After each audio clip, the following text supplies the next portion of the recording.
Hello friends, welcome to suggestive education. Suggestive এডুকেশনে সকলকে স্বাগত জানাই।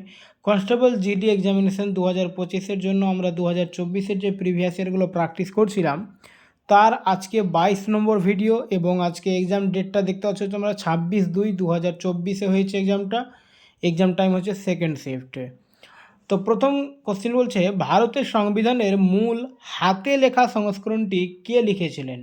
তো ভারতের সংবিধান যেটা আমাদের রয়েছে সেটা মূল হাতে যেটা লেখা সংস্করণ সেটা লিখেছিলেন প্রেম বিহারী নারায়ণ রায় জাদা। ভারতের প্রথম পঞ্চবার্ষিকী পরিকল্পনার পর আরও দুটি পঞ্চবার্ষিকী পরিকল্পনা কোন সালে তৈরি হয়েছিল? তো এখানে অ্যান্সার হচ্ছে 1965 সালে। অপশন এটা এসএসসি অ্যান্সার 1965 দিয়েছে।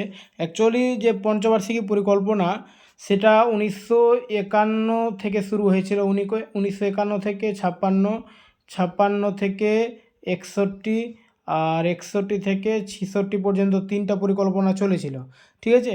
তারপরে 2 বছরের একটা, না 2 বছর না 3 বছরের মনে হয়, এখানে 66 থেকে 69 এটা হোলিডে ছিল। এখানে মানে প্ল্যানটা বন্ধ রাখা হয়েছিল 3 বছরের জন্য, কারণ তৃতীয় পরিকল্পনা যেটা ছিল 61 থেকে 66 ওটা ব্যর্থ হয়ে গিয়েছিল। আর সেই সময় ইন্দো চায়না ওয়ার এবং ইন্দো পাকিস্তান ওয়ার চলছিল, তাই এখানে প্ল্যানটা 3 বছরের জন্য বন্ধ ছিল, ঠিক আছে।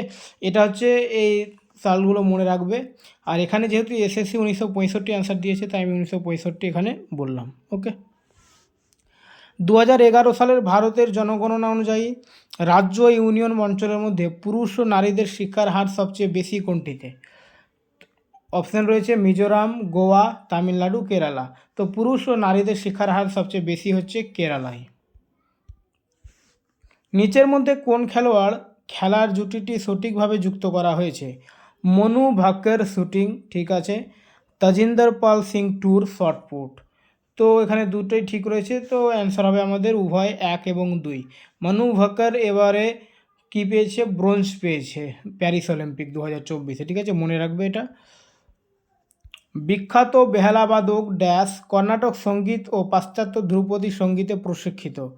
উস্তাদ জাকির হোসেন, উস্তাদ বিসমিল্লা খান, লক্ষ্মীনারায়ণ সুব্রমণ্যম, রবিশঙ্কর। তো এখানে বেহালাবাদকের নাম বলতে হবে। জাকির হোসেন তো ইনি হচ্ছে তবলাবাদক, আর উস্তাদ বিসমিল্লা খান, লক্ষ্মীনারায়ণ সুব্রমণ্যম। তো বেহালাবাদক এখানে হবে লক্ষ্মীনারায়ণ সুব্রমণ্যম, ঠিক আছে।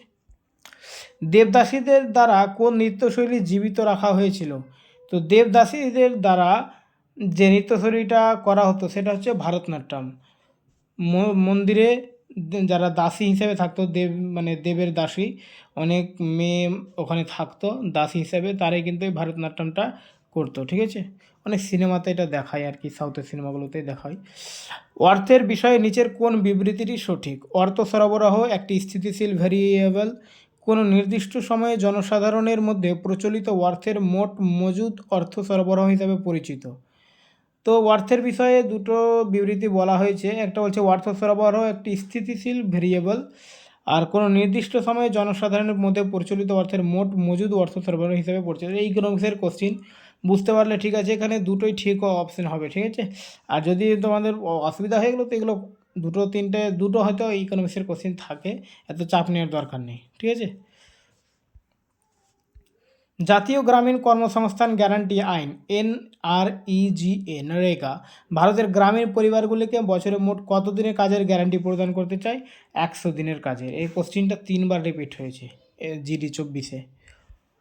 ভারতের আসন্ন 2024 সালের নির্বাচনে ভোটারদের মধ্যে ভোটদান এবং শিক্ষা সম্পর্কে সচেতনতা বাড়ানোর জন্য জাতীয় আইকন হিসেবে কাকে নির্বাচিত করা হয়েছে? তো এখানে জাতীয় আইকন হিসেবে সচিন তেন্ডুলকরকে নির্বাচিত করা হয়েছে। ব্রহ্মোৎসব এই উৎসবটি ঐতিহাসিকভাবে কোন রাজ্যের অন্তর্ভুক্ত? তো ব্রহ্ম উৎসবটি এটা হচ্ছে অন্ধ্রপ্রদেশের একটি উৎসব। কেরালার একটি উৎসব কি? ওনাম। তারপরে কর্ণাটকের একটি উৎসব হচ্ছে হাম্পি। তামিলনাড়ুতে একটা উৎসব হচ্ছে পোঙ্গল, ঠিক আছে। আর কর্ণাটক বললাম কি? হাম্পি। ইতিহাসের সময়কে প্রযুক্তির ভিত্তিতে মোট কত যুগে বিভক্ত করা হয়েছে? এনটিপিসির কোশ্চেন, এটা এনটিপিসিতে এসেছিল, এখানেও এসছে। তো এটা হচ্ছে 3 ভাগে ভাগ করা হয়েছে। কি কি বলো তো দেখি এখানে?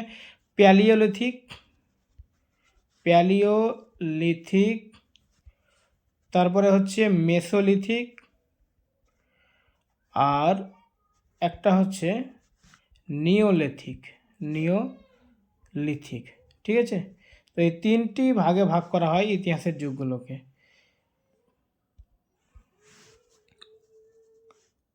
মানে প্রাচীন ইতিহাসের যুগটা, ঠিক আছে, এটা প্রাচীনে প্যালিওলিথিক, মেসোলিথিক আর নিওলিথিক। আর যদি আমরা ইতিহাসের সময়কে বলি তাহলে আর 3টি রয়েছে, কি আমরা জানি, যেটা প্রাচীন ইতিহাস, মধ্যযুগের ইতিহাস আর আধুনিক। ঠিক আছে, তো দুটোই মনে রাখবে। ভারতে ইস্পাত উৎপাদনকারী কেন্দ্রীয় পাবলিক সেক্টর এন্টারপ্রাইজ সিপিএসইএস এর সংখ্যা কত, যা ইস্পাত মন্ত্রণালয়ের অধীনে রয়েছে? তো সিপিএসইএস এর অধীনে ইস্পাত পাবলিক সেক্টরের সংখ্যা এখানে হবে 4, 2, 5, 3, এখানে 2টি হবে। ঠিক আছে, 2টি হচ্ছে। তো ভারতে ইস্পাত উৎপাদনকারী কেন্দ্রীয় পাবলিক সেক্টর এন্টারপ্রাইজের সংখ্যা হচ্ছে 2টি। ভারতে বিচারিক পুনর্মূল্যায়ন ধারণা বিচার বিভাগকে কোন আইনগুলি মৌলিক অধিকারের পরিপন্থী বলে পর্যালোচনা এবং বাতিল করার সুযোগ দেয়? তো এখানে রয়েছে রাজ্য আইনসভায় 2/3 সংখ্যাগরিষ্ঠতা দ্বারা সমর্থিত, রাষ্ট্রপতি দ্বারা সমর্থিত, সংসদ দ্বারা পাশকৃত। তো এখানে বলছে বিচারিক পুনর্মূল্যায়ন ধারণা বিচার বিভাগে কোন আইনগুলি মৌলিক অধিকারের আছে। এখানে মৌলিক অধিকারের কথা বলা হয়েছে, তো অ্যান্সার আমাদের এটাই হবে, মৌলিক অধিকারের পরিপন্থী। ভারতীয় ক্রীড়াবিদ সানিয়া মির্জা কোন খেলা খেলেন? সানিয়া মির্জা আমরা নাম জানি, তো সানিয়া মির্জা কী খেলেন? Loan tennis. ঠিক আছে, 2023 সালে কোন মাসে নারী সংরক্ষণ বিল 2023 সংবিধান 128তম সংশোধনী বিল 2023 লোকসভায় উপস্থাপন করা হয়?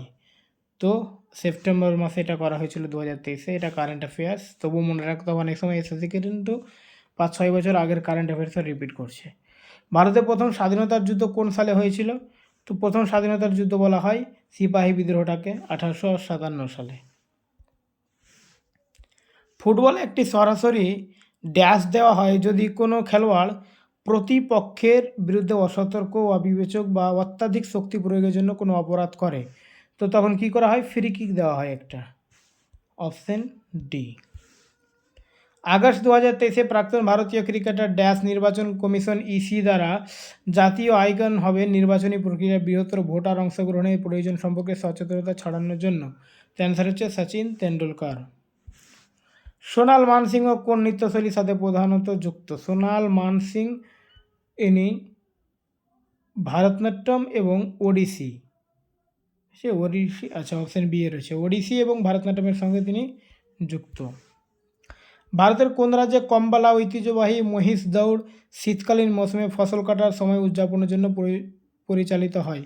তো কম্বালাটা এটা হয় কর্ণাটকে, অপশন বি। ওকে।